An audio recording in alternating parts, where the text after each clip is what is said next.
আমরা ইতিমধ্যে শুনতে পেয়েছি প্রধান উপদেষ্টা নাকি রাজনৈতিক দলগুলির সাথে বসার চেষ্টা করছেন, তাদের সাথে আলোচনা করে তাদের সাথে ঐক্যমত্যে পৌঁছিয়ে তারপর নাকি সিদ্ধান্ত নিবে। আমরা স্পষ্ট করে বলতে চাই, ডক্টর মোহাম্মদ ইউনূস আপনাকে আলোচনা করতে হবে মুক্তার ভাইয়ের সাথে,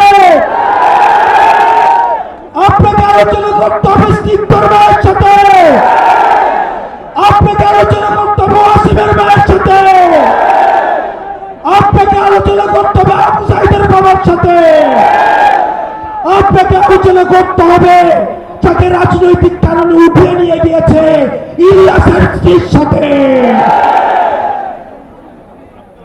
ডক্টর মোহাম্মদ ইউনূস আওয়ামী লীগ কোনোভাবে রাজনৈতিক দল নয়। 1974 সালে আওয়ামী লীগ নামক রাজনৈতিক দলটা বাকশাল কায়েম করে এই দেশে গণতন্ত্রের পরিবর্তে মাফিয়া তন্ত্র চালু করেছিল। সারা দেশে সন্ত্রাস কায়েম করে জাসদের 30,000 নেতা কর্মীকে হত্যা করা হয়েছিল। আপনারা জানেন 74 সালে আওয়ামী লীগ নেতা কর্মীদের লুটপাটের কারণে 15 লক্ষ মানুষ না খেতে পেয়ে মারা গিয়েছিল। ইতিহাসের প্রত্যেকটা স্তরে স্তরে আওয়ামী লীগের হাতে রক্ত লেগে রয়েছে।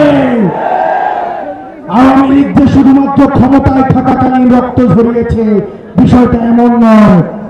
আপনারা দেখেছেন 2006 সালে লতি বইটা দিয়ে লাঠি দিয়ে লতি দিয়ে পিটিয়ে পিটিয়ে মানুষকে হত্যা করেছে।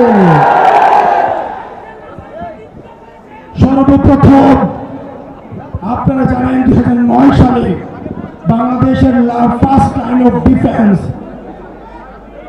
ভারতীয় আগ্রাসনবাদের সহায়তায় আওয়ামী লীগ হচ্ছে ভারতীয় এক্সটেনশনের একটা ইমপ্ল্যান্ট একটা দল। ভারতীয়দের সহায়তায় আমাদের দেশপ্রেমিক বিডিআর সৈন্যদেরকে পিলখানাতে নৃশংসভাবে হত্যা করেছে। আওয়ামী লীগের অপরাধের ফিরিস্তি যদি দিতে যাই, ইতিমধ্যে আওয়ামী লীগের অপরাধের ফিরিস্তি অনেক দেওয়া হয়েছে। আমরা সহজভাবে যদি বলতে চাই, 100টা ফেরাউন 100টা নমরুদকে যদি একসাথে করা হয় তাহলে একটা হাসিনা পাওয়া যাবে না। আমরা স্পষ্ট ভাষায় বলতে চাই, এই দেশের রাজনীতিবিদ যারা রয়েছেন, ফ্যাসিবাদ বিরোধী রাজনীতিবিদ যারা রয়েছেন, আপনাদের প্রতি আমাদের সম্মান রয়েছে, শ্রদ্ধা রয়েছে। আপনাদের প্রতি আপনাদের দীর্ঘ 1.5 দশকের লড়াই সংগ্রামকে আমরা শ্রদ্ধা জানাই। একই সাথে সাথে এই জিনিসটি আপনাদের কাছে আহ্বান জানাই, এই আওয়ামী লীগের চ্যাপ্টারটা 5ই আগস্টই ক্লোজ হয়ে গেছে, এইটাকে রিওপেন করার চেষ্টা করেন না।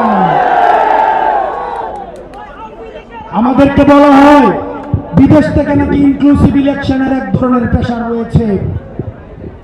2014 সালে যখন বিএনপি নির্বাচনে আসে নাই তখন ইনক্লুসিভ ইলেকশন কোথায় ছিল? 24 সালে ইনক্লুসিভ ইলেকশন কোথায় ছিল? মিডনাইট ইলেকশনের সময় ইনক্লুসিভ ইলেকশন কোথায় ছিল? বাংলাদেশের রাজনীতি এই ভূখণ্ডের মধ্য থেকে নির্ধারিত হবে, বিদেশের প্রেসক্রিপশনে বাংলাদেশের রাজনীতি নির্ধারিত হবে না।